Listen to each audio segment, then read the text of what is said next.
একজন মানুষ খারাপ করবে, কোনো অসুবিধা নেই। আর একজন ভালো মানুষ তার প্রতিবাদ করবে, তার অপরাধ হয়ে যাবে, দোষ হয়ে যাবে। তুমি কেন তার প্রতিবাদ করতে গেলে? একজন মানুষ দোকান থেকে চাঁদা তুলবে, রিক্সাওয়ালাদের থেকে চাঁদা তুলবে, ওটার কোনো সমস্যা নেই। তাদেরকে সাপোর্ট দেওয়ার মতন লোকের অভাব হবে না। একজন ভালো মানুষ তার প্রতিবাদ করতে যাবে, তখন তার দোষ হয়ে যাবে। কেন তুমি প্রতিবাদ করতে গেলে? তোমার কি খাইয়া দেয়া কোনো কাজ নাই? কেন তুমি কথা বলতে গেলে ওখানে? তারা অনেক মানুষ, জনসংখ্যা অনেক, প্রায় কিছু টাকাই নিয়ে গেল। উলঙ্গ হয়ে কেউ চললো, কোনো অসুবিধা নেই। আপনি প্রতিবাদ করবেন, বিপদে পড়বে। এটাই দেশ, এটাই চলতেছে, এইভাবেই চলতেছে। কে করবে প্রতিবাদ? যে প্রতিবাদ করতে যাবে সেই বিপদে পড়বে।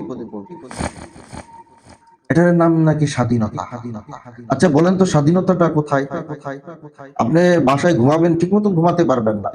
বাচ্চাদের চিল্লা পাল্লা, স্ত্রীদের চিল্লা পাল্লা, শান্তি মতো ঘুমাতে পারবেন না। আপনি বেসরকারি অফিসে চাকরি করেন, তার রুটিন নিয়ম মেনে চলতে হবে। সরকারি অফিসে চাকরি করেন, রুটিন নিয়ম মেনে চলতে হবে। আপনি যে কোনো ফার্মেসিতে যান, যে কোনো কলকারখানায় যান, যে কোনো অফিস আদালতে চাকরি করেন, সবকিছুর একটা নিয়ম আছে। তাহলে আপনার স্বাধীনতাটা কোথায়? শুধু স্বাধীনতা দেওয়া হয় কাপড়, পোশাক। এটা যত খোলামেলা পরা যায়, উলঙ্গ পরা যায়, কোনো অসুবিধা নেই। কেউ তার প্রতিবাদ করতে গেলেই বিপদে।